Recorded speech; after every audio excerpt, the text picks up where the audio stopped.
سو اس کا مقصد ہے کچھ عظمت ہے کچھ بیان ہے. آئیے رسول اللہ صلی اللہ تعالی علیہ وسلم کے دربار اقدس میں چلتے ہیں.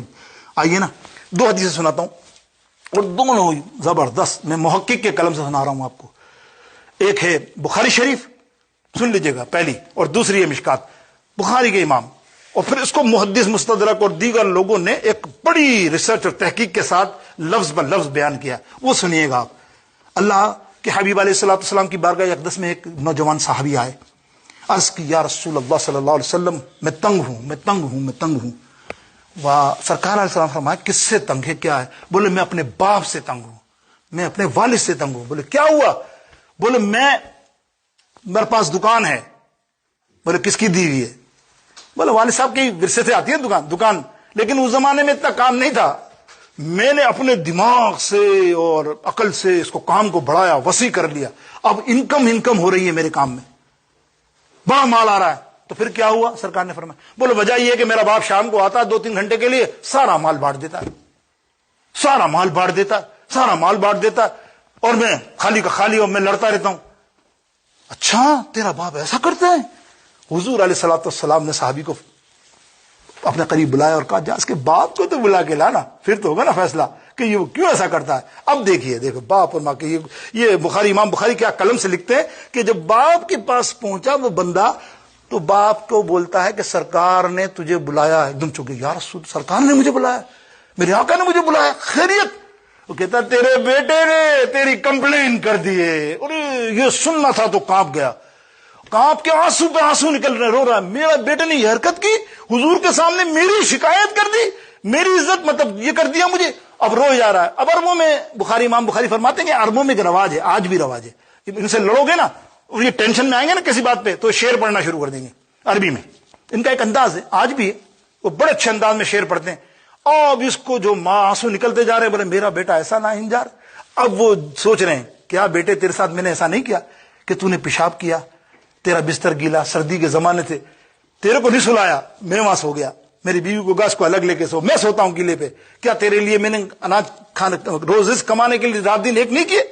کوئی ایسا کام تھا جو میں نے تم لوگوں کی وجہ سے تجھے بڑا کرنے کے لیے, کیا تو گر رہا تھا تیرے قدم سے ہاتھ؟ یہ سوچے جا رہا ہے اور شاعری انداز میں.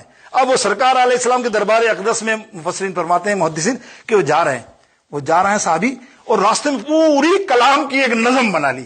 سمجھ رہے ہیں نا, وہ آئی ہے حدیث پاک میں موجود ہے, وہ پورا کلام وہ حدیث پاک میں موجود ہے بڑی تفصیل کے ساتھ. وہ کلام پورا بنا لیے جو میں نے بیان کیا, وہی بیٹے کے گلا, ارے اچھا بھول گیا وہ وقت, کچھ نہیں تھا, چل نہیں سکتا تھا, ہاتھ پکڑ کے تجھے اسکول یہ وہ تجھے پڑھایا لکھایا, ذرا سا بیمار پڑتا تھا, تڑپتا تو تھا بیماری میں, تجھ سے زیادہ ڈبل میں اور تیری بیوی تیری ماں تڑپتی تھی کہ اللہ کچھ نہ ہو جائے, اور تجھے کیا پتا کس طرح ہم نے تجھے پالا, اور آج تو نے یہ دن دکھایا کہ میرے نبی کے سامنے مجھے ذلیل کیا تو نے. اللہ اکبر, روتا ہوا جا رہا ہے دل میں, زور سے نہیں, بس سوتے جا رہا. حضور کی بارگاہ اقدس میں جیسے ہی پہنچے, میرے سرکار علیہ السلام نے دیکھا, مسکرائے, بولے ادھر آئیے, یہ کیا کر دیا اپنے بیٹے کے ساتھ؟ اللہ اکبر, بیٹے کے ساتھ کیا کیا؟ اب باپ رو رہا ہے.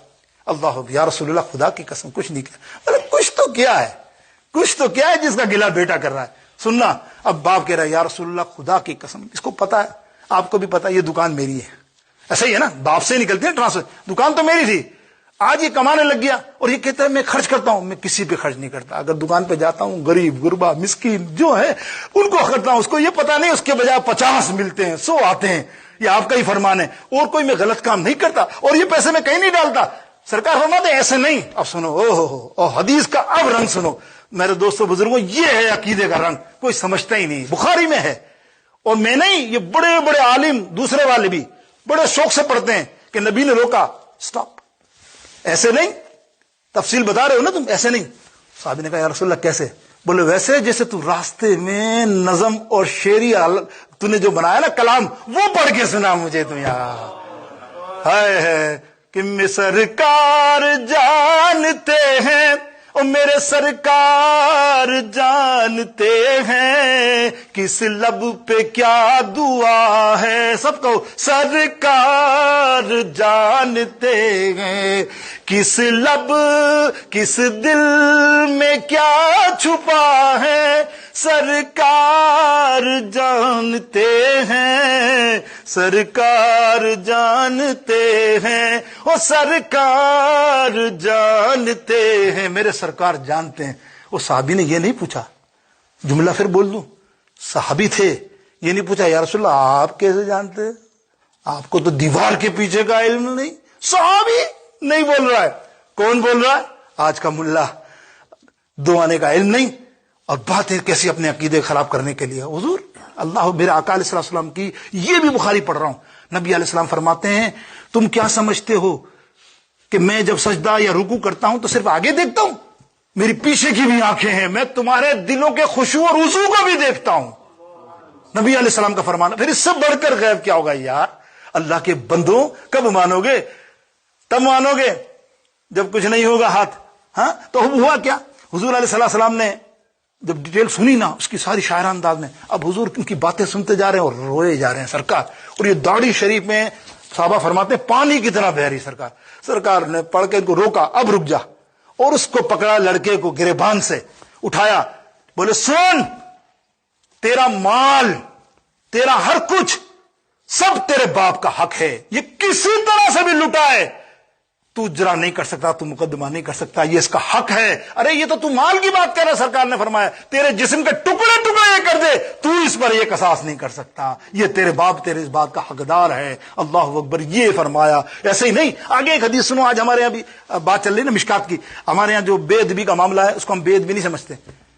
باپ کہاں جا رہا ہے، بیٹا کہاں جا رہا ہے، باپ گھر میں گھسا تو بیٹا ایسا پاؤں ٹیک کے باپ کے اوپر ہی بیٹھا ہوا ہے، استغفر اللہ، یہ تو بہت بڑی بے ادبی ہے، بہت بڑی بے ادبی۔ سرکار نے فرمایا کہ یہ تو بہت برا مقام ہے کہ والد آئے، والد کا عزت نہ کرے کوئی۔ حضور علیہ السلام فرماتے کہ دربار اقدس میں دو شخص چلے آ رہے تھے مسجد نبوی سے، سننا غور سے، نکل جائے گی، زور سے آ رہے تھے، اس میں سے ایک بندہ 3-4 قدم آگے چلتا ہوا آ رہا تھا۔ حضور نے غور سے دیکھا اس کو اور قریب آیا تو کہا، اے لڑکے ادھر آ، یہ بتا تیرے پیچھے یہ کون ہے؟ حالانکہ معلوم نہیں ہے، حضور علیہ السلام بظاہر کہہ رہا ہوں، تو معلوم تو ہے، جبھی تو پوچھ رہے ہیں۔ وہ کہہ رہے یا رسول اللہ، یہ میرے والد ہیں، باپ ہیں۔ بولے وہ بدبخت، تو اپنے باپ کے آگے چل رہا ہے؟ تو جانتا ہے اس وقت تیری کیا حالت ہے؟ سخط اللہ ربی واسخط الوالدی، خدا تجھ سے اتنا ناراض ہے، اگر وہ چاہتا تو پتہ نہیں تجھ پہ کیا کر دیتا۔ اللہ رب العالمین کی یہ حالت، تیری ناراضگی کی، تیری یہ بے ادبی کہ تو والد سے آگے چل رہا ہے فخر سے۔ حکم یہی ہے، شریعت میں حکم یہ ہے، والد کے پیچھے چلو، والد کے پیچھے چلو۔ والد بیٹھے ہو تو تم بھی بیٹھ جاؤ، والد کھڑے تو تم بھی کھڑے ہو جاؤ۔ والد کو نام سے نہ پکارو، اپنے والد باپ کو کبھی بھی نام سے نہ پکارو۔ یہ سب کے سب جہنم کے عذابات میں سے بتا رہا ہوں بات، کتنا اللہ کا غضب فرمایا نا، سخط اللہ، فرمایا کہ سخط اللہ، ناراض ہوتا ہے سخت۔ جو والد تم سے اگر ناراض ہو جائے تو یہ سب ناراضگی میں آتی ہے، ان کو نام لے کے نہ پکارو، ان کا ادب کرو۔ ادب کرنے کا مثال میں نے آپ کو یہ دی ہے، تو اس نہیں مانو، ہمارے یہاں آج کل تو آپ کو ماحول پتہ ہی ہے، اللہ کتنے دور ہیں ہم، اللہ کتنا دین سے دور ہیں، کوئی علم نہیں، نہ ماں باپ دینا چاہتے ہیں بچوں کو علم، نہ بچہ لینا چاہتا ہے۔ میرے دوستوں بزرگوں، آئیے نا